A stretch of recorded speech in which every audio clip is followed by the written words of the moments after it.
As if the McCrispy couldn't get any better, Bacon and Ranch just entered the chat. The Bacon Ranch McCrispy, available at participating McDonald's for a limited time. Ba-da-ba-ba-ba. Reese's Peanut Butter Cups are the greatest, but let me play devil's advocate here. Let's see. So, no, that's a good thing. That's definitely not a problem. Reese's, you did it. You stumped this charming devil.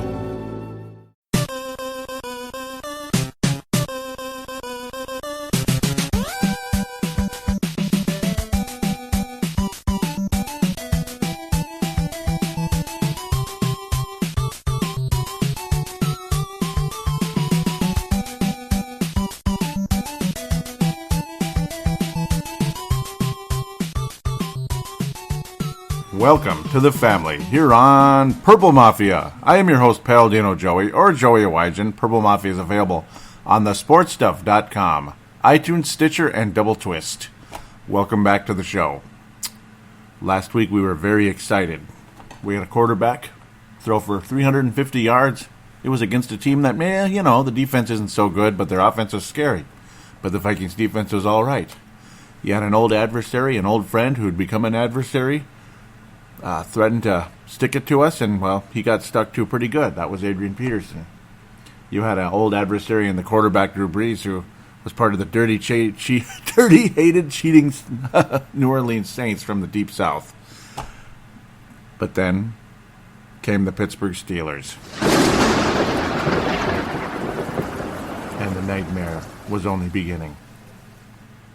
Because leading into the game over the course of the week, the Minnesota Vikings would find out that Sam Bradford would have swelling in his knee. The same knee, of course, that had two surgically repaired ACL surgeries. In a span of about 6 months, he was hurt about a year, 6 months, 9 months from 2013 into 2014. The first one he was injured during a game. The second one he was injured dropping back to pass in a preseason game, buckled and went down a la Teddy Bridgewater.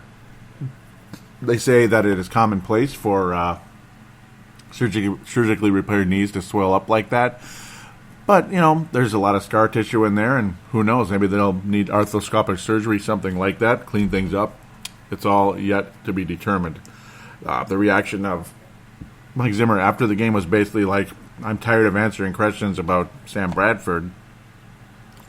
Whether he plays in 1 week or 6 weeks, he'll be fine. He's fine. And it's like, okay, that was kind of a strange answer. I don't know where to go with that. But I'll just give you the final score, 26-9, Pittsburgh over Minnesota in Heinz Field. And the reason I said Heinz Field the way I said it is because I don't want to accidentally say Three Rivers Stadium, because I wish to God that the Vikings could play there and win, maybe once in a while. I don't know, but yeah, that's the last time the Vikings won in Pittsburgh was in Three Rivers Stadium in 1995. Yeah, Warren Moon was having his little run where he went on to throw 33 touchdown passes that year. Nice renaissance for the old buzzard. That was nice. The Vikings, this game kind of started out about the way you'd expect it, kind of similar to New Orleans in terms of the Vikings offense wasn't doing a whole lot, but when Case Keenum's your quarterback, it's kind of like, what can you do? Ben Roethlisberger, time and time again, though, was able to do pretty much what he wanted, other than when Everson Griffin was wrapping him up. He would trick players. He would draw stupid penalties, and there were questionable calls along the way. Offensive pass interference against Stephon Diggs. Come on, man. Getting ticky-tack, and it was from the same line judge throughout the entire game. Kyle Rudolph made one of the great catches of all time. Well, I guess so. He also dropped a very catchable pass along the way. That's Kyle Rudolph. I mean, he's capable of making some great catches. That was a beauty, 27 yards. It kind of got the Vikings back in the game. That was when the Vikings were appearing to get back into the game. You had a career-high 3 receptions and 33 yards for Laquan Treadwell. How about that? That's spectacular. Adam Thielen, 44 yards, 5 catches, targeted 6 times. But again, Case Keenum was the quarterback. You had Sebastian Barton out there saying it doesn't even matter who the quarterback is. They're both mediocre. But Bradford's better than Case Keenum, isn't he, Sebastian? He's better than Case Keenum, isn't he? Le'Veon Bell was able to run for 87 yards against the Vikings, 3.2 a carry, nothing spectacular, a long of 11. So he was contained for the most part. He did have 27 rushes because the Steelers were, doing what you're supposed to do, run the clock down. Dalvin Cook was, he got stifled a bit. He was, it was a little 3 yards in a cloud of dust, 2 yards in a cloud of dust on occasion. Then he was able to scamper for 25 along the way. Ultimately wound up with 5.3 a carry. But, of course, you're going to be limited as a running back when you're trailing. You're trailing. And, unfortunately, even though we have great weapons to throw the ball to, if the guy throwing the ball isn't that great, and the offensive line came back to the pack. Reality set in once again. As, hopefully you're enjoying the new sound bites that I'll be throwing in during the course of time. As I'm always saying, new sound bites, new songs, new bumper music will bleed into this show over the course of time. But in a lot of ways, this game, the story was the terrible towel, the yellow towels that the Pittsburgh fans wave around like as if they're in a playoff game when, come on, it's a regular season game. There's a difference between being a good fan and being a little too much. I don't know. Whatever. They've got 6 Super Bowl championships, so I don't know. Maybe the way I look at it is act like you've been there. You're not the St. Louis Rams back in 1999 with your first good season ever or anything. So come on. I don't know. I guess it's part of their tradition. We're happy for them. And then there's the other yellow thing that you twirl around with your hand and it kind of falls and it goes on the field when penalties take place. There was a lot of yellow everywhere today. There's the yellow on the Steelers and everything. They look like bumblebees sometimes. Maybe not quite as bad with these jerseys as they do with other ones. Some of their old retro ones, but lots of penalties, lots of dumb penalties, lots of ticky-tack calls. Oh Lord, wow. You had a fake punt that was kind of stupid. I mean, kind of stupid, right? That wasn't worth it. I mean, was that worth the risk to fake a punt in your own territory when you're already trailing? I don't know. At the end of the game, maybe, but I don't know. I didn't like that play call. A lot of the play calls were kind of lame. Of course, you're going to maybe ultra conservative when Case Keenum's your quarterback, even though he's got a little bit of an arm. He's limited. He's just limited. He's not that great. He's a backup quarterback, and he's kind of coming in cold because just about everybody expected Sam Bradford to start, even up to the final 2 hours or so before the game. And then you saw him kind of dropping back to pass and kind of shaking his head like, I don't think so. And then maybe, just maybe, Mike Zimmer was doing a little snide remark once again about a guy's injury situation, saying, this might take 6 months or something to get this little hangnail fixed. That might be kind of what he was talking about with the whole 6-week thing, kind of like when he was nudging at Sharif Floyd a little bit too much, saying, he's had a history of taking a long time to get back on the field when the guy had nerve damage, apparently. And, okay, to Zimmer's credit, he didn't know that, but be careful. I mean, I don't know. I mean, all I can say is be careful. You had Kai Forbath miss another extra point. Stop it! Stop it! Stop it, Kai Forbath. This is ridiculous. This is sadistic. I mean, he'll make kicks, unlike frickin' Blair Walsh. He'll miss important field goals late in games, but you got to make extra points. I know they're a little bit further away, and the percentage of the extra points is getting tougher and tougher with other kickers in the National Football League. It's not just Blair Walsh and Kai Forbath, but for crying out loud, he's like 50%. What the hell's going on? Oh, Lord. At least he's perfect from the field, though, kicking field goals. That's nice, but for crying out loud, make your freaking extra points, please. That would be helpful, and that was at a point when the Vikings needed a little momentum. I mean, it was a point in the game after that nice scamper by Dalvin Cook. We thought he was in the end zone. Then they said, no, he's a little short, and then C.J. Ham, Duluth zone. Congratulations, C.J. Ham's first ever touchdown in the NFL, the fullback, finally getting on the NFL roster, not the practice squad. Ham on rye. I love calling him that. Just pounding that thing in for the 1-yard touchdown. And then Forbath misses the bleeping kick. Like, seriously, man? Really? You missed the kick? So that could have put the Vikings within 7, and that's a one-score ball game, and rock and roll. After that, the Vikings offense did a whole lot of nothing. The Steelers were able to add field goals because the Vikings defense was at least good enough to keep the Steelers out of the end zone. That's great.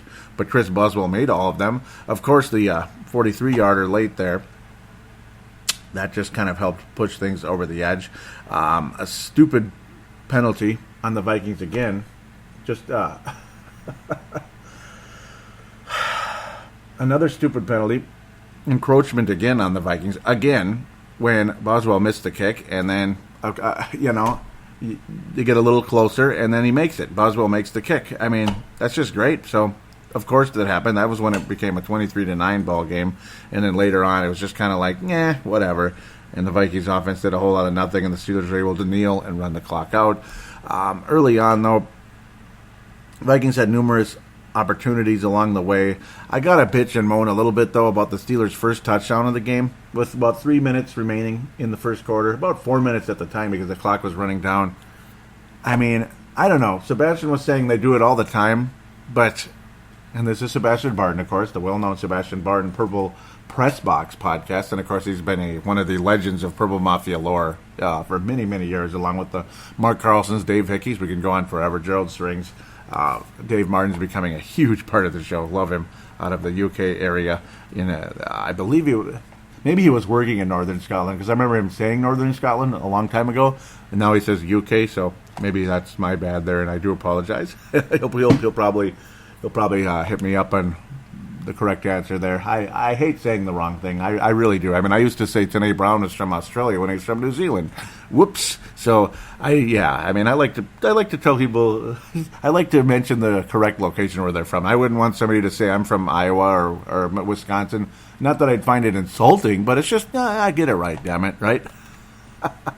So what was I even talking about?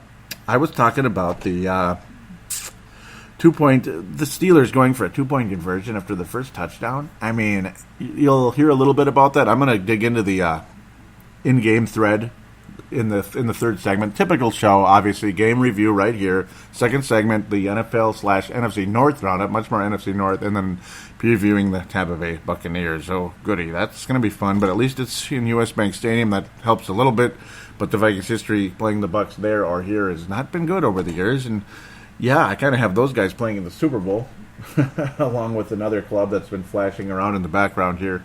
They've easy matchup and everything, but Chucky's old club is looking real good. We'll talk about that in segment 2. I'm going everywhere.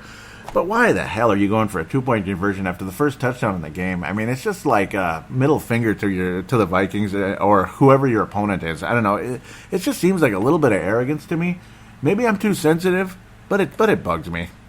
Really, and luckily they were called for too many men on the field and all that, or actually delay of game, pardon me. And you saw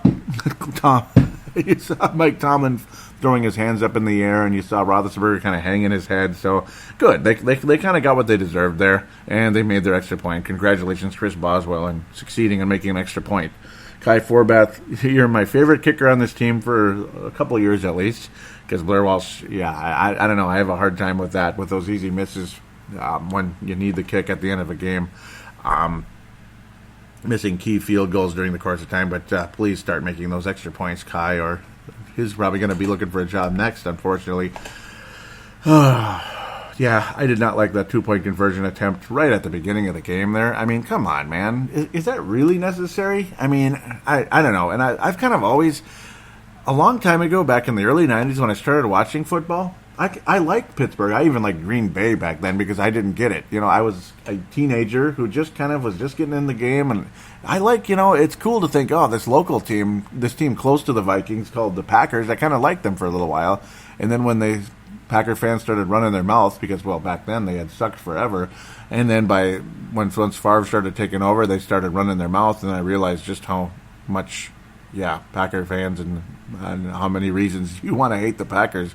But I'm getting that way with the Steelers, too, the last several years. They're just too much. And congratulations on the 6 Super Bowls, but they've always been kind of on the chippy side. It seems like they always get every bounce of the ball. They get a lot of calls, too, especially in their house.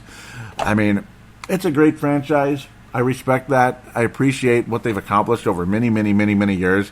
But anybody that hates the Steelers, I'm not going to disagree with you at all. And I'm not going to criticize you for hating them because it's a frustrating game, man. I mean, they're not the funnest thing to watch, even though now they got Antonio Brown, and he's like the best, like one of the top 3 receivers in all of football. Ben Roethlisberger's a Hall of Famer, but he drives you nuts too, especially when you play against him. You think you have him down, you don't have him down. Completes the pass, a la Matthew Stafford. Same bullcrap, but better than Matthew Stafford. More accomplished, particularly in the postseason.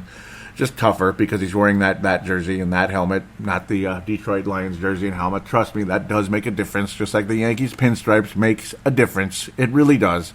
It either makes you nervous or it makes you, it makes you just quite possibly a legend. And Brian Roethlisberger is going to go on to be that because he's pretty close to that at this point.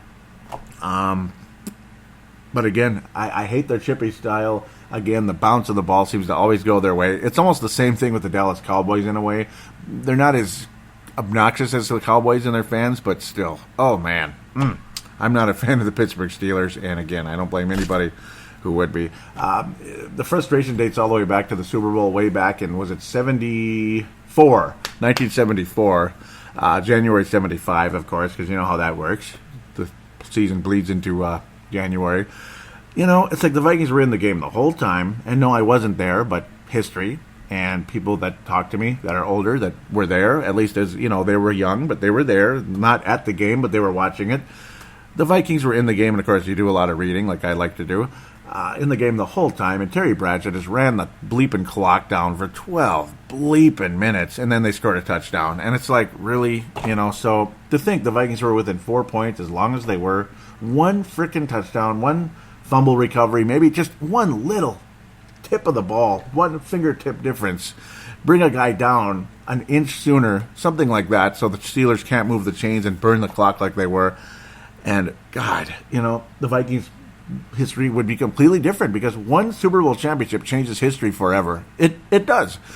You don't have 4 Super Bowl losses. You have 3, and you have a championship. That changes history for all time. And plus, you have beaten one of the best teams of all time in the Steelers. So that would have been crazy awesome. But, of course, that's not how things went. And frustration does boil over, just like Cowboy fans, the history with the 1975 Super Bowl. It's going to boil over 40 years later. It is. Because just the frustration, it catches up in the late 80s, early 90s, especially the early 90s, and just every other year beyond. At least the Vikings have beat the Cowboys twice in the postseason, though, since then. So we get to hang our hat on that at least. But unfortunately, still waiting for our first Super Bowl. Lord, I'm going all over the place. I'm bouncing a little different today. Other than, it's like, this is the kind of game you don't even want to talk about that much. That's why I'm kind of going into history a little bit more. When I get behind the microphone to talk about these games, I have some stuff written down, or at least I have things in front of me it's like virtual notes, you know what I mean? It triggers things and it gets me going. And then I just go off into other directions sometimes, still very much related to Vikings and Steelers, but a little different to just the game itself. And that's kind of what's happening in this case. I mean, every week is a little different. That's why you come back to the show, isn't it? At least some of you may look at it that way. The history goes back forever, of course. I always like the AFC more than the NFC, just like in hockey, basketball. I always like the other conference more because do you know why? Like when I hate the Eastern Conference equally, like I heard some idiot on one of the Timberwolves pages years ago, or a year ago say, and I'm thinking, wait a minute, so you like all of our rivals and hate teams you hardly ever play? That doesn't make sense. It's the other way around for me. The conference, the whole NFC, they're rivals to me, and I don't necessarily mean like rivals, like the Vikings are at the same level as the Cowboys in their history, but they're still a rival in terms of when you go to the playoffs, you have to beat them. Seattle, same thing. This team can knock you out of the playoffs, or you beat them and you get in the playoffs. So there is an important thing to me.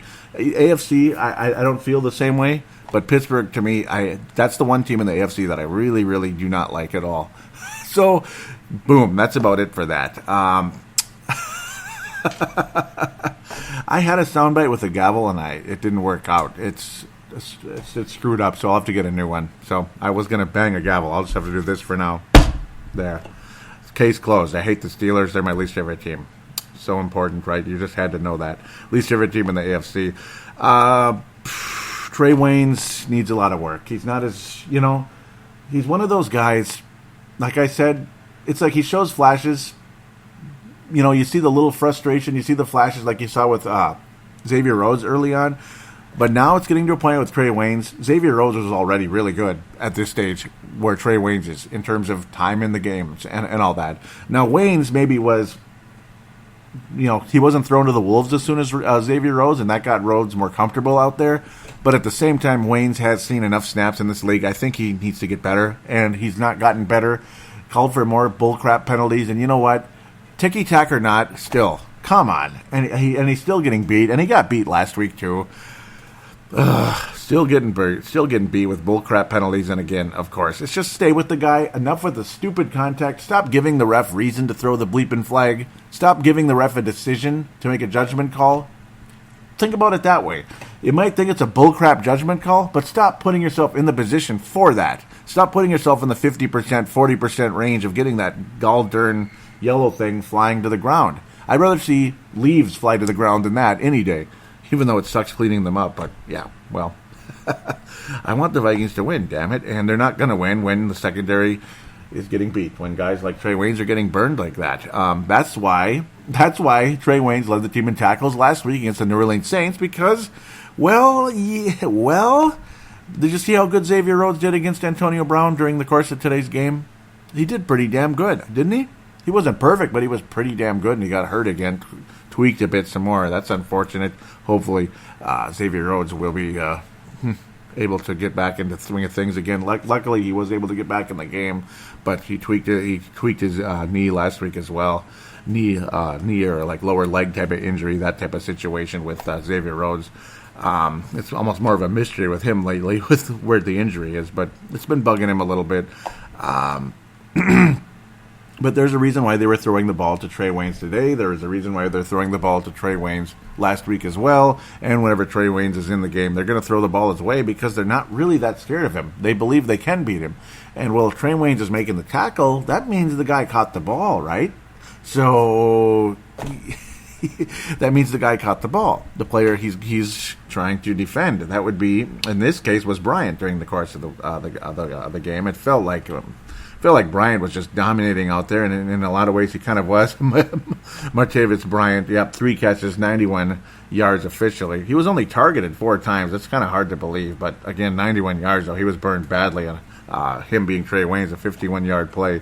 That did not help the Vikings' cause at all. And, of course, again, that bullcrap penalty that put the Steelers, about 40-some yards closer, that didn't help either.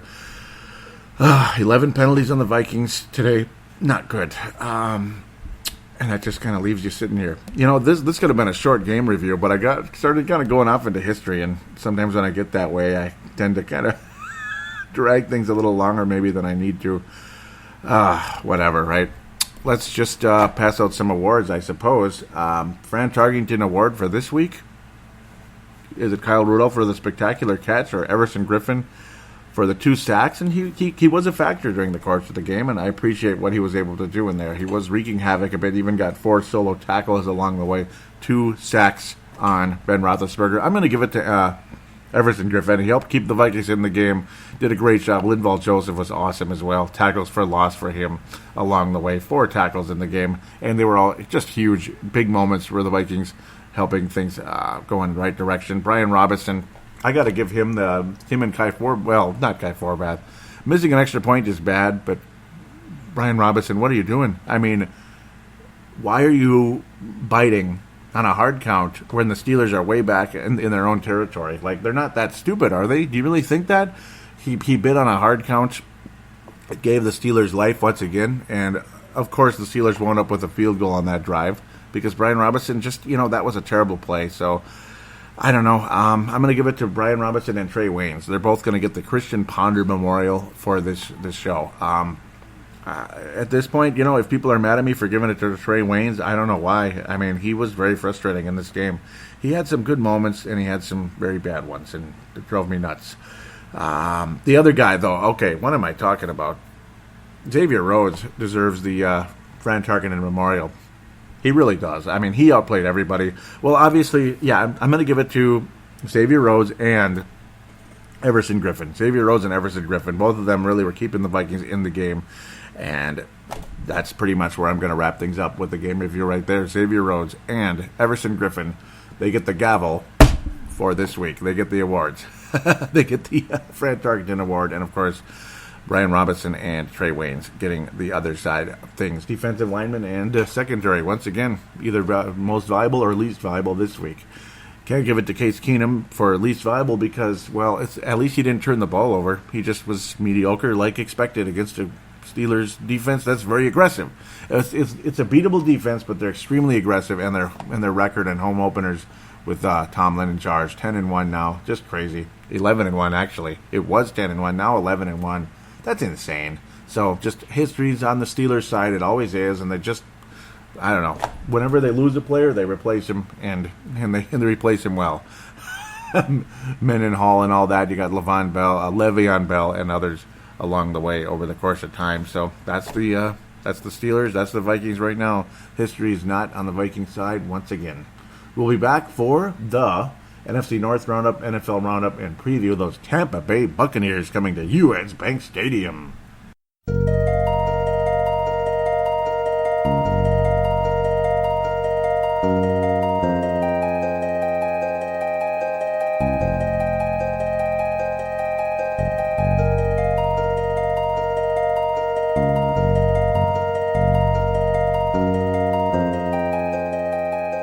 And we are back here on Purple Mafia.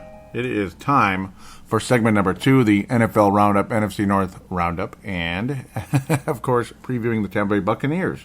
Well, right now, the Sunday night football game is approaching halftime. In fact, it's pretty much there. Atlanta 17, Green Bay 7 right now. So hopefully the Falcons continue to do their good work right now. Hopefully Packers have the ball, though. Yeah, we'll see what happens. That would be great to see the Packers join us. Misery loves company. Detroit is playing tomorrow night, so that sucks too. They'll be playing the Giants. Go Giants, for multiple reasons. So hopefully, again, Misery will love company there. So that's kind of how things are going right now. I'll jump back at the Packer game in a minute. First of all, we'll look around with the NFL here. Just dance around a little bit. Houston Texans, they are really having quarterback troubles. They still beat the Cincinnati Bengals. Marvin Lewis has got to go. The team has been undisciplined forever. Never won a playoff game since he got there. Time for Marvin Lewis to pack his bags. Time for Chuck Pagano to pack his bags as well, because they got beat by the Arizona Cardinals in overtime. Boy, those teams are both struggling. I like Arizona, and, well, Andrew Luck is good for football, but yuck. Yuck. Indianapolis is just terrible. They need help over there. They need help in a lot of ways, including the head coach. Kansas City outlasted the Eagles. Andy Reid defeated his former team 27-20. Congratulations there. The Chiefs are 2-0. Good luck to them, though. They'll probably win 13 or 14 games, copyright Dan Cole, and do what they normally do. I don't know. Lose right away in the playoffs, even though they have a first-round bye. That's just the Chiefs being the Chiefs there. 27-20. Let's look at it for like a half second here. Carson Wentz had some nice moments. He even had 55 yards rushing. That guy he's emerging nicely, and congratulations to him. Alex Smith, he came back to the pack a little bit, but he was still efficient. This is kind of like Sam Bradford last year. Kind of. And he's kind of like Sam, they're similar, unfortunately, and I don't know. It's an unfair comparison, yet it's a very fair comparison. 75% completion percentage, 1 touchdown. He was sacked 4 times. Carson Wentz was sacked 6 bleeping times. Can you believe that? But the Eagles still lose. Carson Wentz with 333 yards, 2 touchdowns, 1 interception. Sacked 6 times, though. That's tough. The Chiefs definitely showed up to play. Kareem Hunt is an emerging star in this league. 6.2 yards a carry, 53-yard scamper to pay debt along the way. 2 touchdowns for Kareem Hunt. He is a fantasy wizard for the Chiefs. Absolutely. So on only 13 rushes, Kareem Hunt putting up the numbers. 2 games in the NFL, and the guy is just outstanding. Travis Kelce also along the way, outstanding. The Chiefs are a team to be reckoned with. There's no doubt about it, and good on them. I mean, Darren Sproles is still playing. Wow. I just saw his name. Yeah, there he is. So he's on the Eagles now. He used to be on the Chiefs for a while there. He was on the Saints for a while. He's been all over the place. People are even talking about him coming here. He's been the lead rusher for the Philadelphia Eagles at the moment. Only 10 on the ground, though. Eagles trying to hang in there. Back and forth, but oftentimes, every time they'd score, the Kansas City had scored before them and would score again, so they didn't really ever have any positive time going on there. Unfortunately for them, let's keep bouncing around. They were just constantly trying to play catch-up, and that's not fun at all. 2 teams definitely flexing their muscles right now. Yep, Chicago and Tampa, that's a perfect way to wrap things up, because the NFC North, that's the only other NFC team out there. they're in their sole possession of you-know-what right now. That's last place. We'll get to that in a second. New England and Oakland flexing their muscles today. Two clubs that I think will be clashing in the AFC Championship game. To me, but then again, maybe it's the Steelers. I don't know. Steelers are 2-0 also, and they look damn good today, but I think the Raiders and Patriots are better. Patriots had a huge game. Obviously, the Patriots have won 5 Super Bowls with the same quarterback and coach, so good for them without a doubt. Steven Gostkowski missed an extra point. See? Another missed extra point there. Patriots took the early lead. Saints, kicking field goals. That's what they've been doing. They finally got in the end zone in the second quarter this time, but they were already down by 10 after the touchdown. Then yet another field goal. The Patriots just continued to pound away. They were up 33-13, 36-13 was their maximum lead, and the New Orleans Aints, finally able to score again with 5 minutes remaining. Good for them. Woohoo! Tom Brady showing that he's still Tom Brady. If he's 40, if he's 30, if he's 20, if he's let's not go to 50. I don't know about that, but. Man, 77%, 450 yards, about, just a little bit under that. 3 touchdowns, no turnovers. Quarterback rating 139.6. Tom Brady. But yeah, it's the Saints defense. But then again, hey, take advantage and kick their butts, and that's what the Patriots did.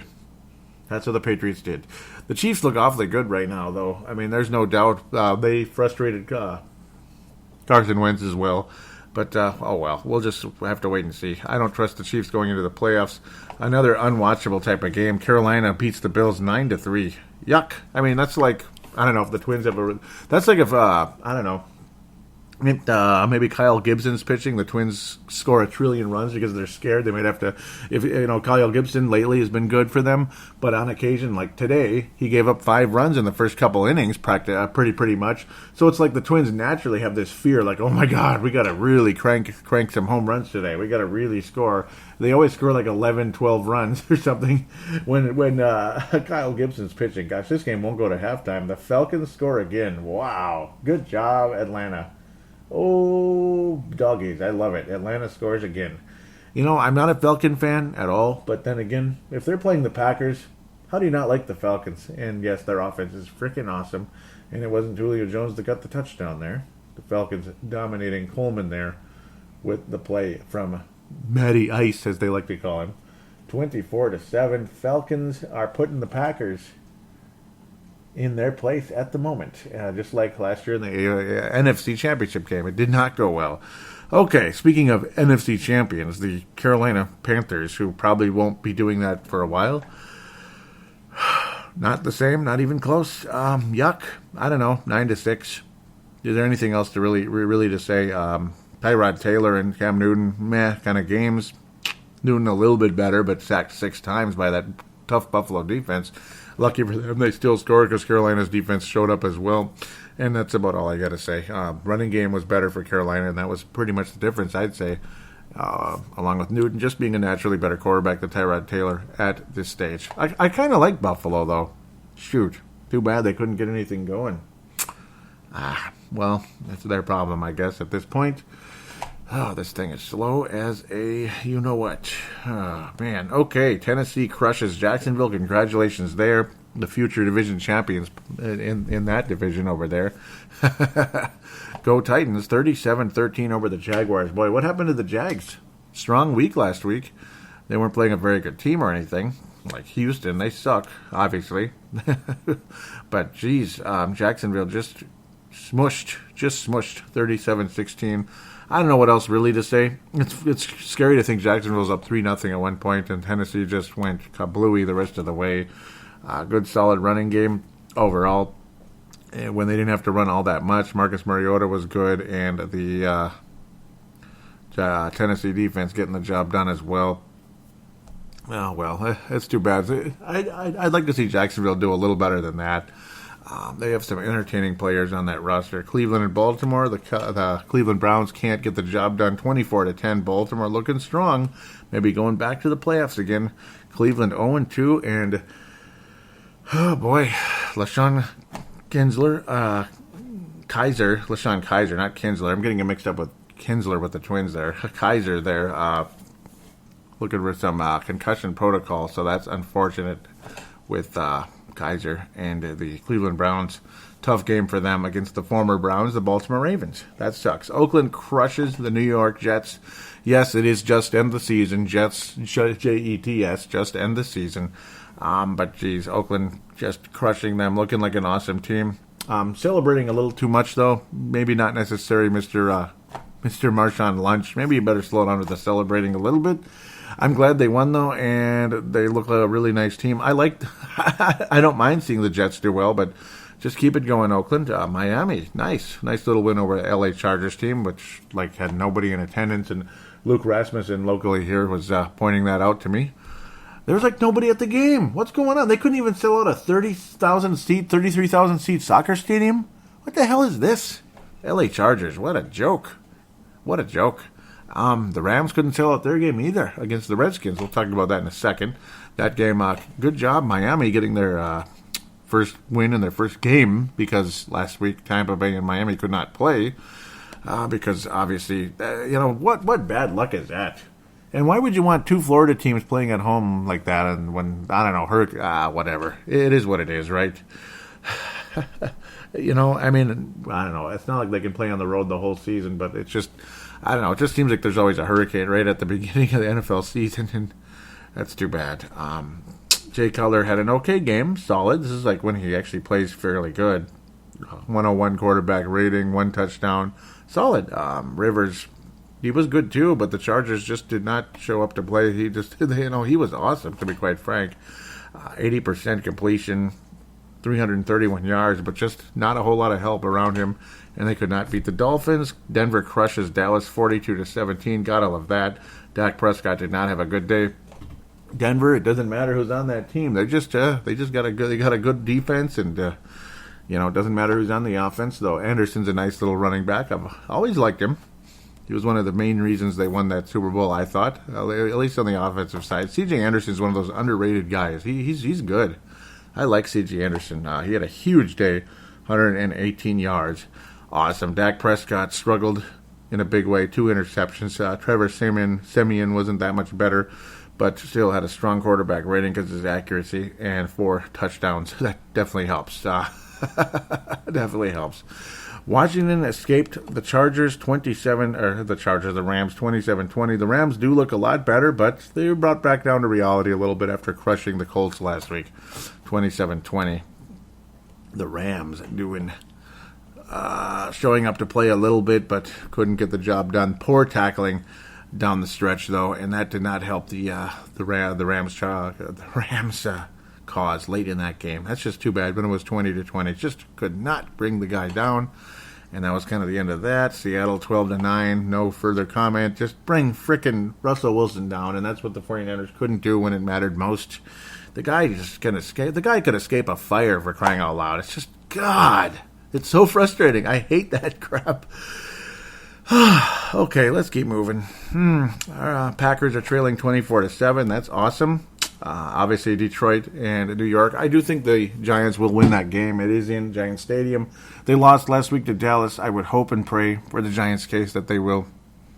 Yeah, they better show up. If you're going off of last week, the way both teams played, Detroit would win the game, but easily. They would win easily, but I don't know. Somehow I think the Giants will kind of pull things together and will play better tomorrow night against the Detroit Lions. So I think the Lions will be 1-1. I think the Packers will be 1-1, and the Vikings are 1-1. So no undefeated teams remaining in the NFC North. That's pretty fast. Just 2 weeks in, and you already got everybody with a 500 or lower record. Rodgers has been struggling thus far, 55%. And Rodgers is a slow starter, and this is not news anymore. It's a fact. Rodgers is a slow starter. He just is. He always tends to catch up during the course of the season. Sometimes maybe he's hurt real early. I don't know, but he's not doing well against Atlanta right now. Ty Montgomery obviously named the starting running back, and he's getting limited carries because they're behind, and that's what it is. And Matt Ryan with over 200 yards in the first half. He's playing spectacular once again. 1 touchdown officially. That was to Tevin Coleman along the way in the receiving side of things, as Coleman is one of the running backs there. He's like the 3rd down receiving running back. Devonta Freeman, nothing spectacular so far yardage-wise, but he's gotten in the end zone twice. So fantasy owners of Devonta Freeman rejoice there. in a big way. Let's get to Tampa Bay before hell freezes over here. They crushed the Chicago Bears today, their season opener, because, again, well, Hurricane Irma last week. It's just, you're not going to be playing, in that situation.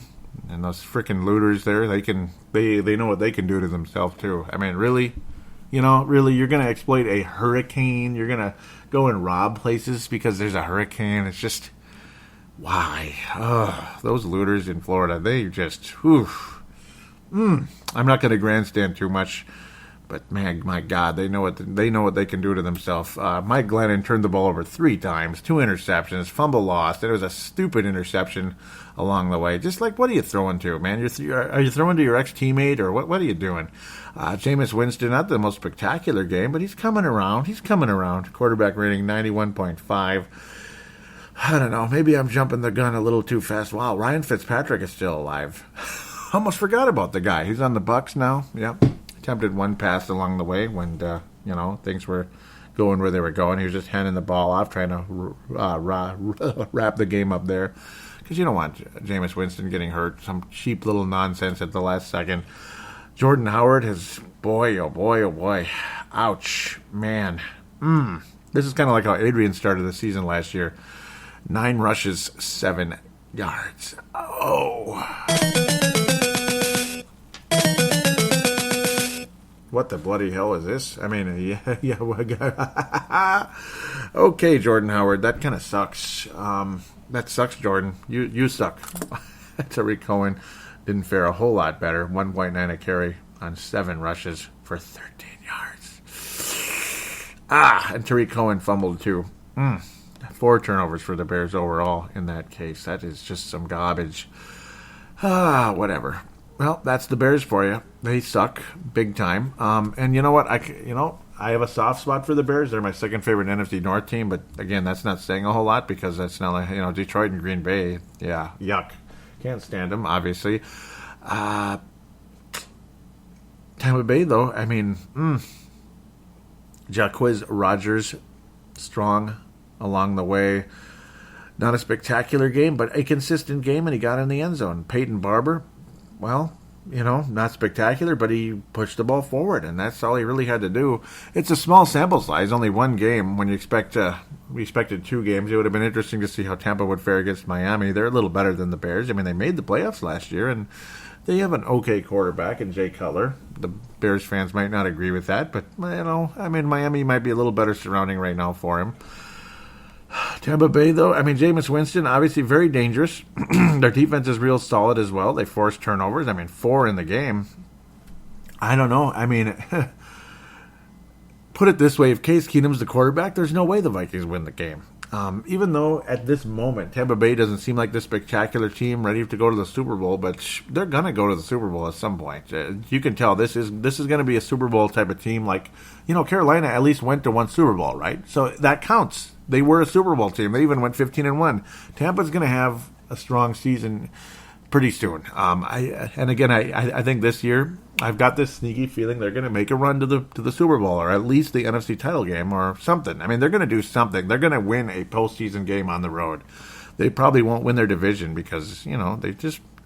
But maybe they will. I think Atlanta's going to win the division. They look like they're back at it again. They really do. They're showing up to play against Green Bay. That's for sure.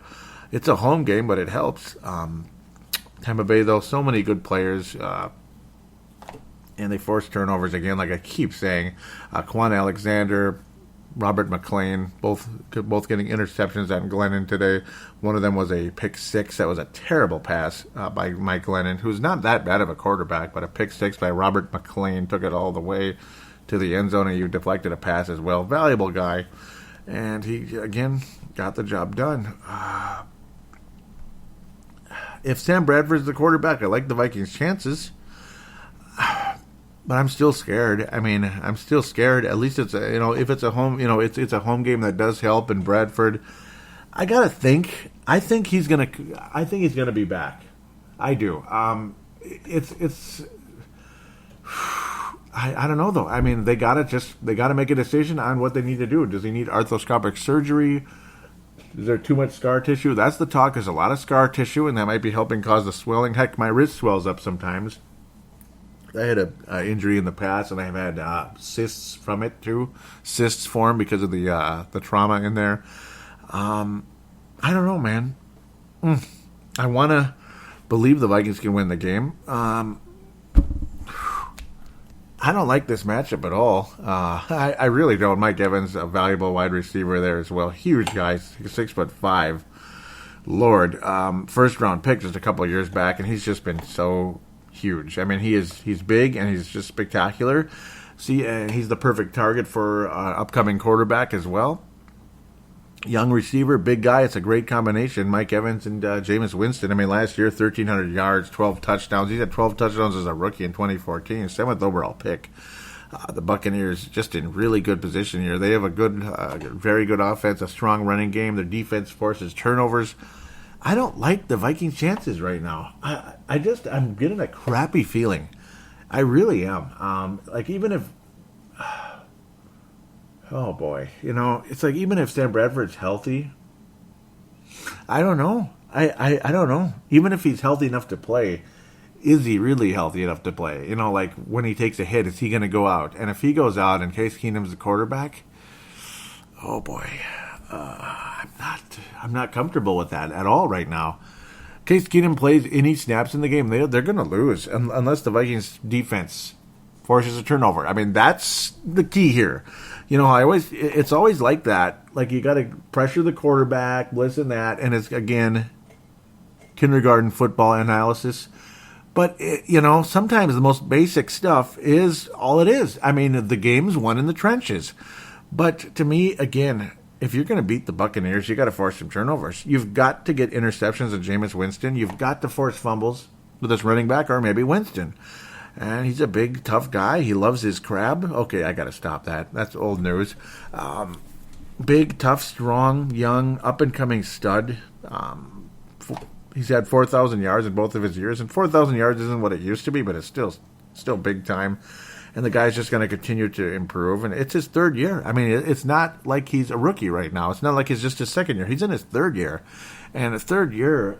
You know, that's a big deal. You know, once you hit your third year, you start getting into stride. And if you don't, you're probably not going to be that good. Oh, boy. I mean, it helps that the Vikings are at home. But the drop-off from that offensive line is scary. Tampa Bay's defense, you know, they're dangerous. They may not be the best defense of all time, but they're good. I mean, they know what they're doing. That's what concerns me a bit. When I consider this game and analyze it.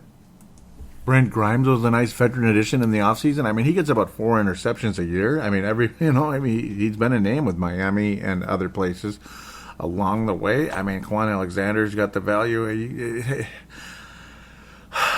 Boy, I don't know. I really, you know, Robert Ayers Jr. Yeah, I mean, I really want to pick a Vikings victory, but right now, I got to lean Tampa because I don't trust Sam Bradford's health right now. This scares me. And again, the offensive line. Pittsburgh, it's just one of those things where it's like it just feels like it's not a winnable game, and it scares the crap out of you. But geez, I don't know. The offensive line, they need to show up to play, and it's that simple. I mean. But even still, I mean, if Case Keenum's the quarterback, we're not going to be in good shape. I'm gonna right now. I'm leaning Tampa Bay by a small margin. I think the Vikings will make it a fairly interesting game. I think they'll play better than they did this week. I think they have to, without a doubt. You'll see a little bit of running game. You'll see something, but I hope it's better than it was against Tampa. Like Tampa's got some great run defense. I mean, Chicago part. I mean. Great run defense. I mean, the Bears couldn't do anything, and plus, again, running game limited when you're trailing the whole time. That doesn't help either. It's like you got to factor that in, but still, I mean, they couldn't even get forward at all. So that's a huge problem. Vikings again, it's got to be aerial attack. I mean, again, you got to hope and pray. Despite the fact you got guys like Grimes that can force turnovers, it's the turnover battle. The turnover battle, without a doubt.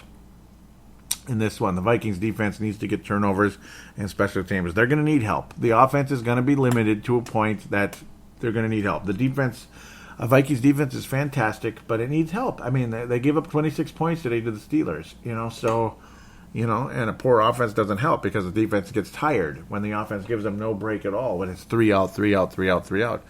The offense needs to give the defense a break, but also, again, the offense is going to need help from defense and special teams, and they did not get it today.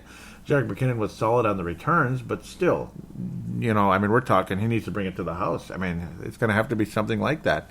A little bit of luck, this and that, but right now I'm leaning towards Tampa Bay winning the game. They just look really good right now. They are 2-0, and they deserve to be, they are 1-0, and they deserve to be 1-0.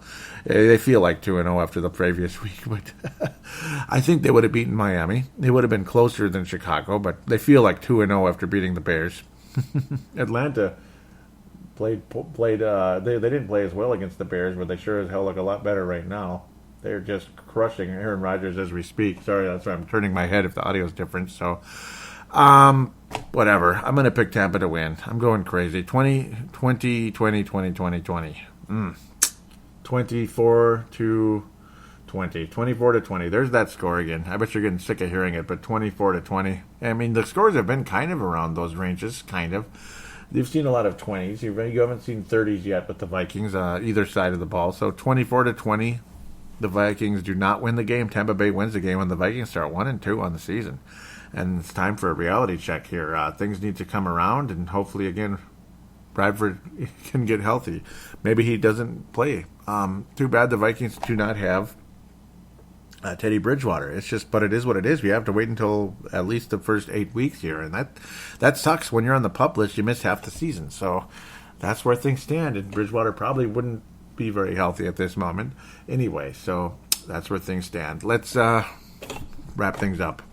I don't have a whole lot more to say about it. I think I've said enough. I've been going on forever. So let's take a quick break, come back for fan interaction.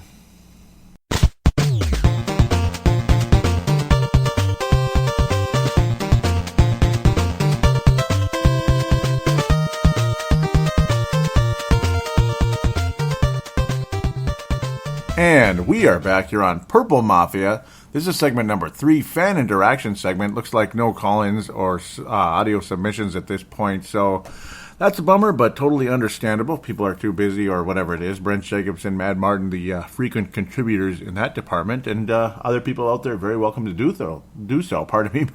Mark Carlson, Dave Hickey have called in the past, and you're welcome to do it again. Sebastian Barton, always welcome as well. Anybody, man. Malcolm McSween. Anthony from LA, if he's still out there. Miss you, brother. Miss you. Just in case you're still listening, hope I didn't scare you away. Justin Day, that would be a cool guy, too. I haven't heard from him in a long time, from Rochester. He's a cool guy. Talks to a lot of media types in this town. I'm alternative media. Some of you may like me more than the local radio. Some of you maybe don't. But anyhow, let's talk to somebody that does seem to like the show very much, and I love his company on the show. That's Mad Martin on Twitter, at Purple Mafia Show, at Purple Mafia Show. First, though, I guess I better give a shout-out to, before I forget, MN Vikings Haven, on Facebook. Trevor Wickerin, kind enough to allow me to post links to Purple Mafia on his page, and I comment on there as well during games, off-season, not off-season, but, well, that too, but, just Viking news, stuff like that, because, it's like you can talk about it on Purple Mafia page and also on other pages as well. So please do like that page, and also, again, the Purple Mafia page. We'll talk about that in a second here. Let's get to Twitter first. All the information will be in the show description, though. All right, Mad Martin out of UK. The UK, yes, sir. He says, a super opening podcast, Joey. Thanks for the gold star. As to listening, I'm at work on a renovation job. Thanks. Oh, very cool. So, yep, I had a feeling he did something like that. That kind of, those kind of, I would consider that a more well-paying job. Hard work, but well-paying, and that's cool. So, a very handy individual there. I like that. That's good. Likes to enjoy some beers after work, I'm sure, or during the game, stuff like that. He often mentions that. Mad Martin continues saying, for the great entertainment. It's like it's two. I'm sorry. Okay, he was saying, I'm at work on a renovation job. Thanks for the great entertainment and company. Who needs KFAN? See, there you go. My thinking on the next game was we score 24. We win. Thanks again. Yeah, I wish, but unfortunately Pittsburgh got 26, didn't they? So, I don't know. It's just wasn't our day at all. I mean, we didn't force a single bleeping turnover. In fact, we're still kind of waiting on that, aren't we? I mean, let's get some takeaways here, Yeah. It's like, something's missing. That's what's missing. Where's the takeaways? There were takeaways. It's like the whole time I was doing segment number 1, I was like, there's some major point here that's missing with this club that was going on last year, and one of the reasons we were winning games when we were winning games, and it's something that was very absent later in the season. We weren't getting the big turnover. We weren't doing the strip sacks, the pick six, or whatever. Just a gall-darn interception or fumble recovery. Even if you lose a yard or two, getting it. Who cares? Just get the damn ball. That's all. Take the team with the most takeaways often wins the game. Not always. Not always. I mean, the Raiders had more takeaways than the Buccaneers in the Super Bowl back in 2002, and they did not win that game, doggone it. They didn't even come close. Chucky crushed his old club. Here we go. James Beck, also out of the UK, so getting a lot of, I love it. I mean, that's what I like about Purple Mafia, Timberwolves Explosion, Brave of the Wild. It's worldwide, baby. World freaking wide. I love the United States of America. Mark Carlson, a veteran of the first Iraq campaign in the early 90s, appreciates my patriotism for this company, and it is very, very well noted. and yours is as well, Mark, and others, Gerald String as well, very much so. But at the same time, I love that people international can join the show. I just love that there's a worldwide vibe to this show, and it's very welcome. Australia, New Zealand. I mean, it's cool, man. UK. Germany. Oh my gosh, Felix DePel. My goodness, Germany. Felix DePel. Oh man, I miss him. He hasn't posted much lately. Man, come back, Felix. I know you're out there. I know you're out there listening. I really appreciate you. Want you to know that. James Beck was saying, please tell me this is a joke. April has come early, and that's the injuries and such. Lots of scary stuff going on. With the injuries and even like a little possibility with Anthony Barr missing time, but nope. And Rhodes, obviously, yes, as well, kind of being tweaked a bit, but luckily not the case. The fear also, again, Sam Bradford, and that was legit. And, guys get banged up, and luckily Barr and Rhodes did play, but Rhodes, again, kind of a little ominous there, a little ominous and scary at the same time. The Twitter's a bit quieter this week. It's been a shorter week, obviously, because I didn't record the show until Wednesday. So, yeah. The numbers didn't even get a chance to bleed out because I got to get this show out. I mean, this is the day to do it. My schedule tightens up quite a bit during the week. It just does. And, I mean, the information is fresh. It's more time for people to listen to the show until the next game, which luckily is another noonie on Sunday. Thank God for our nooner. That sounds better. I also got to mention I did a typo out there. I did a typo. Yes, Purple Mafia. Ugh, Joey, you sloppy son of a biscuit. I put episode 244. Rutrow. That's not good. It was episode 245, Titan Saints. But thank you very much, Tene, out of New Zealand, and Vince Germano out of Australia for retweeting the show. Those guys are the best. I mean, they always retweet, and it really helps. It helps bring in potential listeners from their followers. So thank you very much. I mean, even if it's one person, that helps so much. I mean, if if everybody brought in one person, that just doubles the listenership of the show right there. I mean, bada bing, bada boom. I mean, it's that simple, and it means so much. So, and I do apologize for the typo. It's like I was looking at it, I'm like 244. This is episode 246. Okay, so yeah. That's actually... Oh, no. Mad Martin has a lot to say about this game. He was talking about the show previously. He says, switch on pregame to hear Bradford's out. What? How bad? How bad is he hurt, and when did it happen? Downer. It was mostly... Yes, yep, and I replied to him pretty quick there. I was telling him about the... swelling in the knee and all that. Then luckily, hopefully it's just a common thing. He says, thanks. Let's hope for a quick return. Looking like a long afternoon ahead. Was a real buzzkill when I heard the news an hour ago. Yep, and that's a term I was using as well. Total buzzkill. You're playing against a team with, that you almost never beat. And especially this time of year, they always get off to a good start. Their home openers under Mr. Tomlin, and historically are just crazy. I mean, they're now 11-1. I mean, that's crazy. So, Mad Martin was saying O-line is just crap. They're horrible. Way to end a good drive. Yep, just, giving up the... Yeah, just... Yep, and Cook got the 25-yard run. Yep, Mad Martin was excited about that. He said, what is it with our kickers? That's the miss. And he says, game over. I guess the O-line is a work in progress. Way too many penalties as well, and that is absolutely a fact. Yep, absolutely a fact there. And I did a little goofy thing, too, and I mentioned it in both pages. I was saying lame sauce to the max. It's looking pretty nice outside. A lot better than staring at this depressing game. And I was going through two generations there. Generation X in the 80s. When we were kids, we'd say to the max. Man, this game sucks to the max. Or this, everything was to the max. And then lame sauce is something that the younger generation tends to use. So, yeah. I kind of put two and two together there. I don't know how people feel about that. I just had a little fun there. So let's get to the face-to-cage. Let's keep moving. Definitely be a lighter segment 3 than last time around. Yes, sir. The heck did I just do? Okay, so there's nothing in the visitor posts. Nothing new anyway. There's stuff there. But there was news during the course of the week. I released, the typos on Facebook as well, because that sucks, because, that's just how I roll.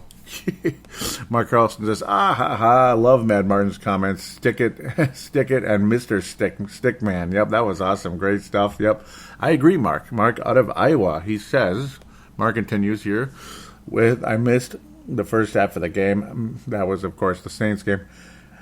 Many family and friends were at my home celebrating a birthday, and I did get to see the second half. I think Bradford is the real deal. I have felt that way since I learned he was coming to Minnesota. Honestly, we don't need star athletes or first-round picks. Treadmill, quote unquote, might be a bust. It's a year or two, and Paladinolive Joey, I think he is an urban legend, and that's a candidate right there. I have concerns about the D, but no compliments to Levy at this time. Goodbye to the Saints, and 1-0, looking ahead to week 2. Oh, thanks for the gold star in the preseason. Mark from Iowa, and you're very welcome. You're very well deserved it. And again, every time I'm finishing up the frickin' segment number 1, and I'm passing out the awards for the day, I always forget the urban legend, and that's probably the coolest award, even though it's like, see, Fran Tarkenton, okay, the player of the game. That's typical stuff. It's cool and it's fun, and then there's where you make fun of somebody for having a lousy game. But the urban legend's got to be Kai Forbath missing the extra points, and a lot of kickers too. I know it's further out, but is it that? What is the deal, man? I mean, what? It would be like if Steph Curry was okay. You get the idea though. A great shooter, and I hate Steph Curry, but he makes his shots. Yes. Steph Curry, Klay Thompson. Just imagine, they're making all these three-pointers, and then they're 65% at the free throw line. It'd be like, wait, what? Huh? He missed a game. Why does he always miss a free throw? It's just, come on, man. Enough about Andrew Wiggins missing free throws, particularly late in the games, too. That doesn't remind me of Kevin Garnett or anything. Mr. Non-clutch himself. Make your extra points, okay? That's an urban legend. I got to get a soundbite for that one, too. I probably have one because I've really built up a lot of stuff. I just haven't, put the two together yet. You have it there, and you have this over here, and you don't attach them together. There's nothing there yet. So, let's continue. I was saying, the Sam Bradford injury situation. The MRI was inconclusive. And this was Tuesday. They really kept this under wraps for quite a while. The information didn't start popping out until early Friday afternoon. What the devil? Sebastian Barton out of Mankato says, where's Teddy? And, he's on the pup list, but I'd love to have him back. Leland saying still a few months away. That's correct. Leland out of Iowa. Gerald String out of Nebraska says, yikes, that's no good. Kevin Pravasek says figures. Yep, I agree. That does figure. And Dave Hickey out of Iowa says that sucks. Yep. And it does suck. I'm curious where Kevin is from. See if it loads. I hate this. It never loads right away. Okay, I'll start giving out a little information here. Facebook.com/Purple Mafia Show. Facebook.com/Purple Mafia Show is how you get here. Again, all the information will be in the show description. Ultimately, he's friends with Gerald String. That's cool. Kevin, maybe he's from Nebraska or something. or South Dakota, kind of around there. Okay, I just get curious. I don't mean to kind of pry into people's business. You just want to say where they're from. You know what I mean? Joey from Golden Valley or Brooklyn Park. Not much longer, but yeah, for now. I got to get out of here. And it's not because it's that bad. It's just inconvenient and stuff, you know? I'm not a huge fan of... Yeah, it's too far away from everything except work. Everything but work. Oh, goody. But it is far away from the lawn service, and that's annoying. Yeah, okay. So he's from the Midwest. Kevin from the Midwest there. Either South Dakota or Nebraska, one of the two. Would you like to join like a Mad Martin? You know what I mean? Join the show like a Brent Jacobson. There's 209-736-7877, 209-736-7877. It is a voicemail. Do treat it as such. Mention you're calling in for the Purple Mafia show or Joey or whatever. You get the idea. Do your statement, shout out, comment, question, opine, all that good stuff. It's usually, when you call the number, the limit's 3 minutes. If it cuts you off because it's a voicemail type of deal on Skype. Then there's the audio submission route. But real quick, on the Facebook page, there is the Call Now button, which goes straight to the same line. You could be from anywhere in the world because it's through Facebook Messenger. It goes through Facebook Messenger, so it does not count as long distance. You don't have to worry about that kind of stuff as much as we used to back in the day. Back in the Ferg, right? Yeah, back in the Ferg. Yep, that's an inside joke. Audio submission is the other route, yes. That is where you record the call on your own. You use Audacity on your laptop. That's a form of editing software, Audacity or some other type of deal. That's if you use your laptop, desktop, something like that with a microphone, or you use your smart device of some sorts, your Android phone, your Android Galaxy Tab, or your iPad or iPhone or whatever the heck it is, and you just record it on the free voice recording application. Everything, they always come with it, and if it's not right there where you can see it, you can always get one for free off of the store of whatever it is. If it's a Windows phone or BlackBerry phone, whatever the heck it is, all the above, Apple and Android, you'll find it in 5 seconds or less. Use it. You can record your call 1 to 5 minutes, something like that. 1 to 3, 1 to 5, something like that. Email me. Save it and email it to paladinolive@yahoo.com, paladinolive@yahoo.com. And if you're worried about, like, you sneeze or something in the middle, I'll edit it out, because I always listen first. But other than that, I let the whole dang thing play, because I'm not going to just cut you off. Certain people have that gold card. Right now, that's Mad Martin and Sebastian at this stage, where they could literally do, like, up to... I had Sebastian do 20 minutes one time, because it was a State of the Vikings show, I think a year and a half ago. That was awesome. I haven't really heard much from him since on the show, so I miss you, Sebastian. Call in again, doggone it. I literally gave him the floor for like a little mini segment, and that was fun. Then there's Mad Martin's Mad Takes. That's always welcome on the show. He was doing it on Twitter today, and that's perfectly fine. So let's get back to the Facebook page, for crying out loud. It's like I'm sleeping here. What the heck? Steelers. It's like I distracted myself digging around looking for where somebody's from. What the hell am I thinking? The in-game thread, let's dig around a little bit. Justin Mayor Henry from Colorado was saying these officials must all be hometown boys. There was a bit of that feeling. Mark Carlson with a gem here says leaking faucet, finally watching the fourth quarter. What the hell? Justin Mayor Henry saying it's been horrible, but not really surprising, and I agree with that. Justin Mayor Henry says there is going to be a lot of bleeping on this show. Yes, there is. Well, I didn't curse as much as you thought I would, but there is, and it is a lot of bleeping and stuff. Justin Mayor Henry says it's almost over, boys. We're almost done. Ha ha. Josh Mayor Henry says suffering is almost over. Justin Mayor Henry says hope the Denver game is more entertaining. Yep. I hate Dallas. Todd Vander. Wow, I'm sorry. Todd Vandermay out of Indiana says they looked bad all around today. Definitely not ready to play today. And no, they weren't. Brett McCarthy out of South Dakota says, well, this was to be expected. No Sam, and O-line looks pathetic, and dumb penalties. The scary part is I think we would have lost anyway, because if the O-line was pathetic, Sam Bradford would have, he wouldn't have played as well as he did in the Saints game. So that's one thing. And, it's not about disagreeing with anyone's take or anything. It's just, to me, it tells me, no Sam does not help at all, because there's absolutely no confidence in our offense. So that was a huge drop off. I 100% agree. Sam would have struggled a bit more, I think, in this game than he did the week before. Tony Coleman, also out of South Dakota, says, I took this from a friend of mine. That was, another horrible call, whereas an inbound catch there. That's a BS call. Absolute BS call there. I believe Jerry is right there. Yep. He said it's hard. Yep. He said sometimes calls are questionable. It's hard to see every push, every hold, etc. But when you are looking, when you're looking at a still photo of a catch and you still get it wrong, you suck at your job. Yeah, because they have no excuse. Both toes are down. Both toes are down. It's a BS. So I agree completely there. I don't know if I want to dig around a little bit. Yep. Pardon me. I'm losing my mind here. I should have. Yep. And they were talking about the bleeping awesome catch. Justin Mayer Henry posted gem here saying call holding on the Steelers. It's like, no. It's an image there. Call holding on the Vikings. Yep. Yeah, it's so true there. That's a gem. Okay. Yep. Let's get to the post game part.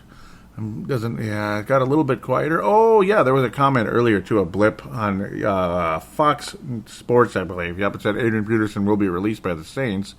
Conversation kind of back and forth. Trey Buckholz says, He's warming up with them right now. Chris Porter out of Idaho says if he gets less than 10 plays today, maybe. I was saying how it must be back channel talk. Ali Siddiqui says only a matter of time. I agree, too. Tony Coleman, again, South Dakota, says, on NFL Network this morning, there was a headline on the bottom that said, is this the end of Adrian? Is this the end for Adrian? It was muted, though, so I didn't hear what they were saying. And then there's the article that says, no bad blood between Sean Payton and Adrian, who won't be cut or traded. That's kind of weird. So, conflicting reports there. Yeah, Mark Carlson wraps up this little section, says, the Fox pregame show, one of the hosts said he was toast. That's kind of weird. Conflicting reports going on there. Well, I think he will be toast at the end of the day. Don't have a whole lot of confidence Adrian will be back. This segment's dragging longer than I thought. Wow, I'm goofing around too much here, but that's me, I guess. Justin Mayer Henry has a guy trying to drink wine, spilling all over himself because he's freaking out and nervous, and that's kind of what's going on there. Trey Buckholz says play calling to start the game was awful. I agree completely. Justin Mayer Henry says, I expected a tough game today. I was pretty much banking it was going to be a loss. Yep. And he says, but this was just ugly. There was no sync on that field at all. The defense helped keep it closer than it should have been. I was honestly expecting a higher point total for the Steelers. That fumble at the end was a perfect analogy for today's game. Just throwing it away. Yes, it was. The offense came out on drive one scared, and the Steelers, drive number one scared, and the Steelers exposed that crap all day long. You can't hope to compete playing skittish offense. Exactly. Let's hope we get back to 100% next week. After that elite play last week, this reminded me of the later half of the last year. All the horrible calls didn't help either, but that isn't what lost in this. Yeah, that isn't what lost this game. Skull, hurry back, Sam. Tony Coleman says I posted this in the pregame thread. Yep, and that's that same catch. And he says, but I'll repost here. A friend of mine said this. Yep, some calls are questionable. It's hard to see every push. Yep. Like when they're saying you suck at your job. Dave Hickey says that was a catch. Tony Coleman posted another thing of Mike Prefer being animated on the sidelines. Yep, I agree. Dave Hickey out of Iowa, like I've said before, says I kind of knew that it wasn't going to be pretty in Pittsburgh and picked the Vikings for a loss in my weekly pick, but Trey Waynes is garbage, and that officiating was absolutely horrible. Worst I've seen. Kai looks like a Blair Walsh clone. Well, just on the extra points, though, so far. But then again, we'll see. We'll see. He says it's time to show Marshall Kohler. It's time for the Marshall Kohler show to begin in Minnesota. That day may come. If somebody else doesn't scoop him up, that day may come. Tony says, I picked Minnesota this week. After seeing what Sam did last week, I was confident, but I guess the joke's on me. Most of the other people in my pool picked the Pits. Yeah, it sucks. I agree, and it sucks. So, awards for this week ultimately here, and I do believe, that is it this time. I was almost going to jump ahead there without reading anything. How terrible would that have been? Lots of great commentary. You guys are just you guys are spectacular. Thank you very much. Miss Gerald's ring this week, and Brent Jacobson. Sebastian was on there, though. Thank you very much. I bet you guys are just a bomb. I mean, seriously. I can't say enough. I always come in here and gush about you guys because I love you. I really do. Don't take that too seriously now. But yeah, I just love you guys, really. Gold star for this week is Tony Coleman. I love the keeping up with things, the pictures and everything, and just hell of a job. Tony Coleman out of South Dakota. Gold star for this week. Bronze star is going to go to Justin Mayer Henry. Yeah, man, just always out there. Spectacular as well. Bronze star, who should I go with? Kind of bouncing around. Yep, Justin Mayer Henry is going to get the bronze. Justin Mayer Henry is going to get the silver, and a bronze will go to Dave Hickey for sure. He's going to at least get a bronze for this show. Kind of bouncing around here. Apologize for that. That's where we'll go this week. Bronze star for